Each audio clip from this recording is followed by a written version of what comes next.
मैं हूं प्रकाश पोहरे, महाराष्ट्र से हूं, अकोला शहर में रहता हूं और अभी आपके समक्ष मैं हमेशा प्रकाश पोहरे शो के माध्यम से आपके सामने आऊंगा। हर समय पे अलग अलग विषय, अलग अलग समस्या, और सिर्फ यही बात नहीं करेंगे तो, लेकिन अगर समस्या है तो उसका उपाय क्या है, इसके ऊपर भी हम लोग चर्चा करेंगे। और ज्यादा लंबा चौड़ा शो नहीं करेंगे, 5-7 मिनट 10 मिनट मैक्सिमम, ताकि मुझे भी पता है कि आपका समय भी कीमती है और आप भी कोई अच्छी बातें सुनना चाहते हैं। तो ठीक है दोस्तों, आज का विषय ऐसा है कि देखिए, हमने ऐसा देखा है कि हर जो भी हमारे स्टेट है, राज्य है, वो राज्य के अंदर बहुत से गांव भूतिया होते जा रहे हैं। समझते हो आप भूतिया गांव का मतलब? यानी एक आधा जिला है, वो जिले के अंदर कई तहसीलें हैं, तहसीलों के अंदर कई छोटे बड़े कस्बे हैं, गांव हैं, तो ये गांव जो है ये वीरान होते जा रहे हैं। भूतिया गांव होने वाले वीरान होना। मैं हमारे विदर्भ का एग्जाम्पल देता हूँ, महाराष्ट्र का एग्जाम्पल देता हूँ। हमारे महाराष्ट्र में एकंदरित 2703 गांव भूतिया गांव हो गए हैं, यानी उसमें कोई आदमी रहता नहीं है, वो गांव सारे वीरान पड़े।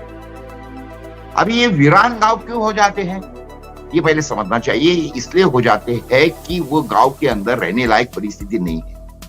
माने वो गांव में ना स्कूल है, ना जाने का रास्ता है, ना पीने का पानी है, और उसके बाद में जो कारण से ये गांव बसे थे, क्यों बसे थे गांव? क्योंकि खेती बाड़ी उनको करना था। वो किसानों ने जाके अपने अपने गांव बसाए, वो कस्बे छोटे छोटे हो रहे, उसके बाद में थोड़े थोड़े बढ़ के वो ज्यादा ज्यादा एक गांव की खेड़े की जो आबादी होती है, पता है आपको कितनी होती है? 500 से लेके तो एक ज्यादा से ज्यादा 2000, 3000, 5000 का गांव बहुत बड़ा गांव का मिल जाता है। तो लेकिन अगर इस गांव के अंदर कुछ भी हो जाए, लेकिन प्राथमिक सुविधा तो होनी चाहिए ना। यानी अगर कोई आदमी बीमार गिरता है तो उसके लिए वहां पे प्राथमिक आरोग्य केंद्र चाहिए, दवाखाना चाहिए, कोई डॉक्टर चाहिए।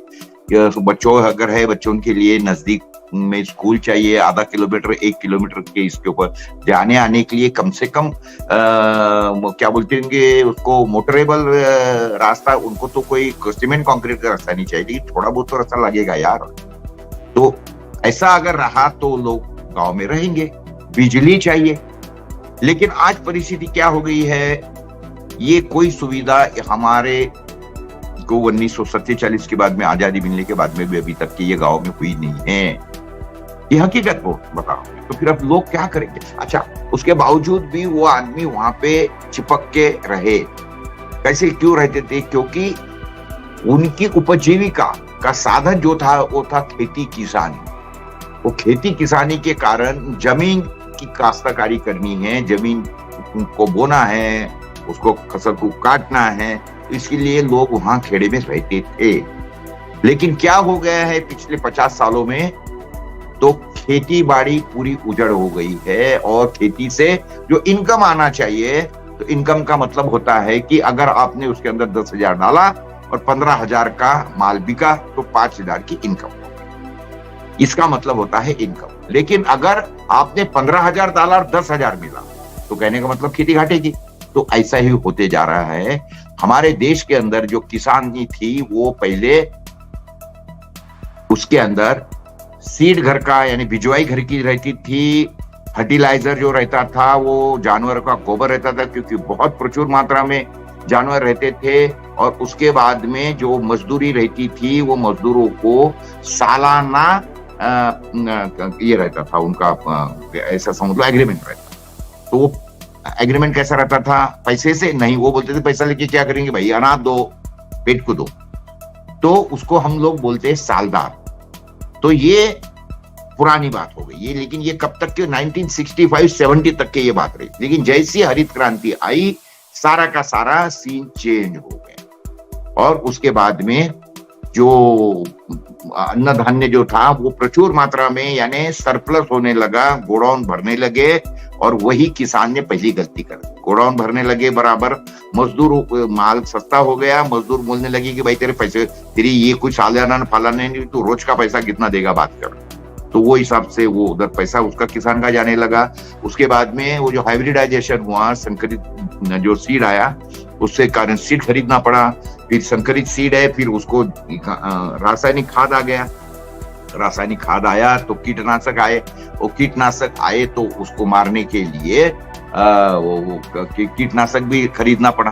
पहले तो कीटनाशक सस्ते थे, 50 रुपए 100 रुपए लीटर। अभी आपको पता है कीटनाशक हो गए हैं 2000, 4000, 5000, 16,000 का भी कीटनाशक है, पता है आपको।